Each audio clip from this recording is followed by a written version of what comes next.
거액자산가 양성 대한민국 최고 전문가 동방박사 최병훈 전문가입니다.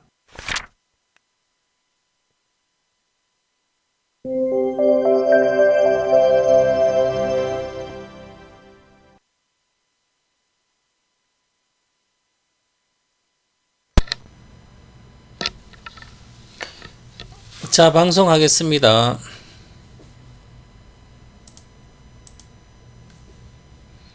자, 오늘은 시장이 달라졌어요. 대시세날 필요 조건은 반도체 2차 전지 대시세주는 지금 당장 바꿔야 한다. 아직도 정신 못 차리는가. 다 팔아라 지금 당장. 그리고 올인하라 이 주식으로.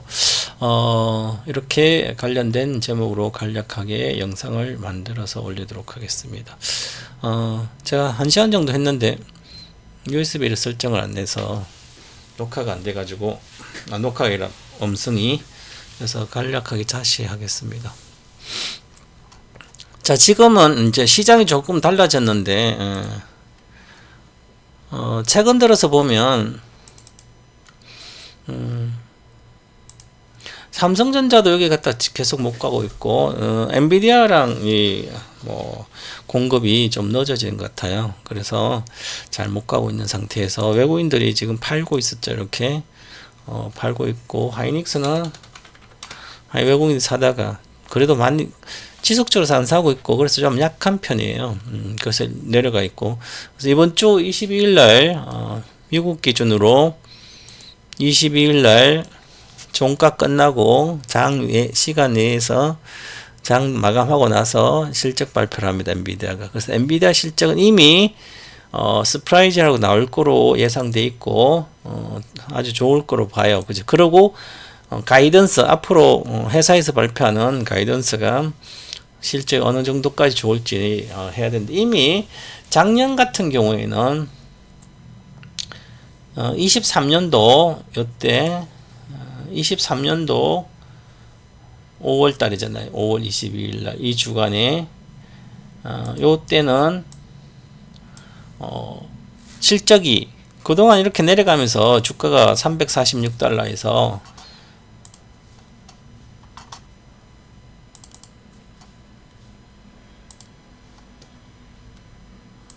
346에서 108달러까지 왔으니까 22년도는 21년도 11월 기준으로 해서 70%가 빠졌어요. 그죠? 이것은 22년도 세계적으로 2008년도 대폭락했잖아요. 18년, 29, 20, 14년 만에, 14년 만에 가장 이렇게 빠진 적이 가장 많이 빠졌어요. 그래서 한 10년 만에 한 번씩 대폭락장이 오는데 그게 왔었어요.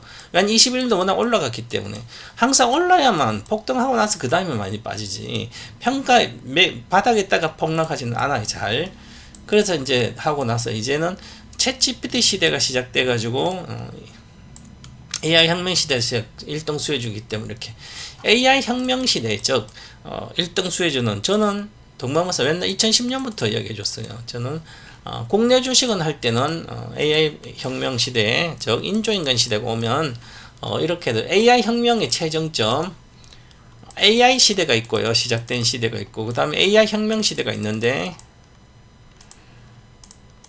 그 다음에 AI가 여기, 그 다음에 인조인간 시대, 이렇게 저는 분류하고 있는데, 자, AI 시대가 왔을 때는 요게 AI 시대 최정점을 지나면, 요 단계를 지나면 그 다음 AI 혁명 시대고, AI 혁명 시대 최정점 지나면 그래서 AI 혁명 시대 최정점에 있는 여기가 인조인간 시대예요. 그러면 인간이 필요 없, 인간을 대체하는 저 AI 시대는 뭐냐면 요게 2012년부터 시작되는데 데이터 센터를 만듭니다. 데이터 센터를 만들어서 메모리 반도체, CPU, 데이터 센터 만들어 가지고 요것을 활용하는 거죠. 이제 그래서 인터넷이 가속화되고, 요 DB 센터를 통해서 알파고라는 기계가 바둑을 떠서 인간 이겨버리는 그런 시대가 온 거죠. 그것은 AI 시대 여기서 시작돼. 그것은 여기는 AI는 초연결, 동시 초연결이 뭐예요? 5G처럼 이렇게 초연결. 그래서 5G 주식도 몇십 배 올라갔죠. 10배는 기본 가고, 그 다음에 여기 AI 형 시대에 메모리 반도체도 몇 배가 같습니다. 데이터 센터 만드는 인프라 구축하는 거. 그 다음에 여기에서는 AI, 그 다음에 여기 모빌리티가 되는 거죠. 모빌리티. 저 선이 없는 시대가 돼서 그 모빌리티에 대한 배터리가 가장 중요하잖아요. 그래서 배터리 시대가 온 거예요. 그죠? 그래서 배터리가 15년부터 시세가 났는데 그래서 배터리가 주식이 50배씩 이렇게 났고 좀 AI 시대의 심장 역할을 하는 거죠. 심장 배터리. 머릿속은 완비가 되지 않고 머릿속을 완비하기 위한 구축하는 게 AI 서버 센터고, 이제는 요 AI 혁명 시대는 머릿속이 이미 인간의 수준을 뛰어넘는 머리가 완성이 됩니다. 그러면 요 인조인간 시대는 요 머리 플러스 몸이 사람처럼 자유롭게 움직이는 몸, 인간의 머릿속보다 더 진화된 IQ가 180 넘는 머리, 요게 바로 인조인 거세요. 그러면 인간이 필요 없는 시대가 오는 거죠. 그 2035년도부터 시작될 걸로 보이고요. 요건 2023년도부터 시작됐어요. 그러면 기본적으로 10년 동안 이어집니다. 이거는 빠르게. 그 다음에 이후 시대는 이런 시대예요. 자, 그래서 이렇게 이어지는 게 이제 시작됐고, 그러면 5분에는 실적이 나올 때는 이때는 예상 못하게 많이 나와서 주식이 이렇게 반응했는 거고, 그때도 실적 나와서 그다음 가다 못 갔죠. 바로 6개월 못 가. 그럼 여기서 추가 가더라도 여기 970 $1100 이상을 가기 쉽지 않을 걸로 보여요. 그래서 다시 내려올 걸 보이는데, 그래서 지금 미국은 이미 어제도 나왔는데 경기 둔화가 징후가 계속 나오고 있습니다. 미국 경기 둔화가 계속 나와서 이미 반도체는 조정이 들어갔다, 이렇게 판단해야 되지 않을까. 그래서 여기 3월이잖아요. 엔비디아가 3월의 고점이죠. 그러면 3월의 고점 6개월 뒤이면 얼마예요? 9월부터 경기는 꺾이는 거예요. 아무리 늦어도 확실히 꺾이는 거, 침체로 들어가는 거예요. 그럼 이미 고점 나와서 다시 추가진 하락이 박스권에 계속 놀지 않을까, 이렇게 보이고, 특별한 증거, 미국 경기를 금리 인하에도 계속 침체가 더 이어진다면 $600까지 올 수도 있고요. 그래서 쉽지 않다, 이렇게 보면 결국은 우리나라 반도체도 대다수 10배씩 나오고 5배, 기본적으로 5배 나왔어요. 중소형주는. 그리고 10배 이상 나왔죠. 한미 반도체, AI 반도체 수혜니까. 그 다음에 AI 반도체 수혜 이소펙타스도 10배가 나오고 5배 나왔는데 5배, 10배 가까이 나오고 저점 대비. 그러니까 이미 다 10배가 나왔다는 것은 한동안 못 가는 거예요. 기본적으로 1년 정도는 소요될 수도 있어요. 2017년도에 아니면 2018년도까지 2차전지 배터리 주식 소재 업체가 기본적으로 10배가 갔습니다.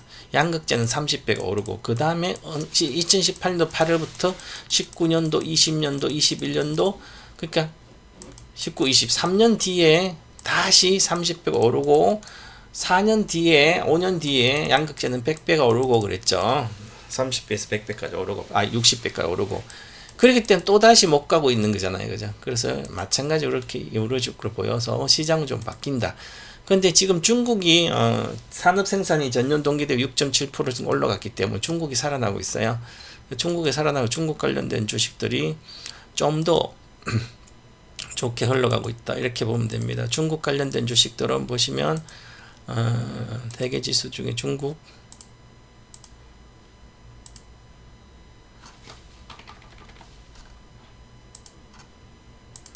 중국 상해는 이미 좋아졌죠. 그 전에 워낙 폭락해서 얘만 못 가고 난리 났었죠. 올해 초도.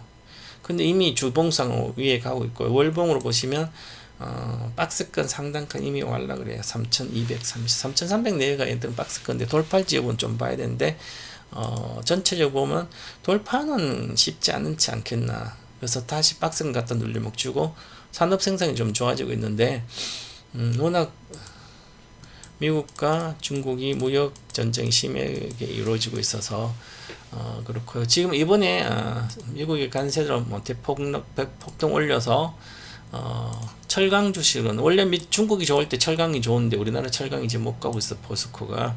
그 얘기는 철강이 중국에서 경기 회복이 소비되더라도 너무 과잉 생산이 돼가지고 있어서 그걸 동남아로 좀 싸게 막 미국 안 가는 거 동남아에 밀어지키면 포스코홀딩스도 쉽지 않다. 그래서 철강주는 피해주고요. 화학은 중국 경기가 조금 더 살아나니까 그래서 화학은 좀 더 나아지는데 그래서 롯데케미칼 순수하게 이미 조금 더 올라가고 있습니다. 롯데케미칼 대한유화가 훨씬 더 좋은 구조입니다. 포스코홀딩 철강주보다. 그러면 요거랑 대한유화 같은 게 지금 가고 있잖아요. 그죠? 그럼 이런 주식은 좋다는 거죠. 그래서 이 안에서도 보면 그러면 실제로 중국에 관세도 하고 이렇게 했기 때문에 2차전지 종목 중에서도 이렇게 중국에 수혜가 되는 주식들과 중국도 이제 납품이 되는 주식에 미국의 관세 혜택이 되는 주식들 있죠. 그런 주식이 2차전지 소재에서 훨씬 더 좋은 거고요. 그 다음에 지금 장은 외국인이 사야만 가는 장이에요. 대시세가. 이제는 2차전지 포스코홀딩스 이런 건 전부 다 개인이 수십조가 되기 때문에 에코프로비엠도 20조고 막 이렇게 되니까 20조짜리 30조짜리를 개인만 올라갈 수 없어요. 개인들 전부 다 지금 잘못하는 주식을 돈 못 번 사람 전부 다 2차전지 갖고 있잖아요. 포스코홀딩스, LG화학부터 이런 걸 유튜브 여기저기 달아다니면서 있기 때문에 그걸 못 올립니다. 아무리 지금은 뿔뿔이 흩어져 있는 투자 심리 가장 안 좋은 상태이기 때문에 아무리 좋다고 올라가지 않아요. 아직 1년도 안 됐는데 양극재들은 양극재 말고 제가 이렇게 얘기했습니다. 양극재 시세가 가장 빨리 나고 100배 가는 것은 그 다음에 전해액이나 분리막 쪽이고요. 그 다음에 음극재고 순수입니다. 동박 포함해서요. 지금은 여기 단계에서 여기로 단계 왔고요. 그 다음에 요 단계 옮겨갔습니다. 요 시세들이 분출합니다. 올해 이렇게 보시면 될 것 같고 그 다음에 반도체는 그렇고 2차전이 그렇고 반도체도 이미 중소형주 많이 올라갔기 때문에 코스닥 쪽에 중소형주 쉽진 않아요. 그래서 쉬운 게 아니고 보시면 이렇게 빠졌죠. 이렇게 6만원대에서 4만 3만 막 올라간 어느 정도 반등은 해주겠죠. 그죠? 이 시세로 돌파를 못할 걸로 보이고요. 그렇게 특별한 거 빼고는 그렇다. 이렇게 보셔야 될 거고 요번에 이제 변곡점이 발생합니다. 이번 주에 엔비디아 보고 시세를 봐야 될 걸로 보이고요. 그래서 이제 코스피 주식 우리는 지수는 이미 상승으로 시작됐습니다. 지수는 어느 정도 올라갈 걸로 보여서 주 월봉으로 보면 이달에 이렇게 대충 끝나면 다음 달부터 강세장이 올 걸로 보여요. 3,000포인트 가는. 그러면 여기서는 대형주가 훨씬 더 수익이 클 걸로 보입니다. 뭐 중소형주 괜찮지만 그래서 첫 번째, 두 번째이기 때문에 3파 상승 장기로 3파 상승이 일어나기 때문에 중국도 지금 좋잖아요. 좋게 올라가고 우리도 같이 올라간다. 생각보다 수출이 더 잘 되고 그런 구조이기 때문에 시장이 조금 바뀌고 있다. 이렇게 말씀드리고요. 가겠습니다. 그 다음에 오늘 이렇게 간략히 하고 이번 주 목요일 정도에나 엔비디아 실적 발표 나오고 나서 수요일날 제가 이제 방송 목요일 정도에 한번 영상 한 번 더 해서 올리도록 하겠습니다. 다들 수고들 하셨습니다.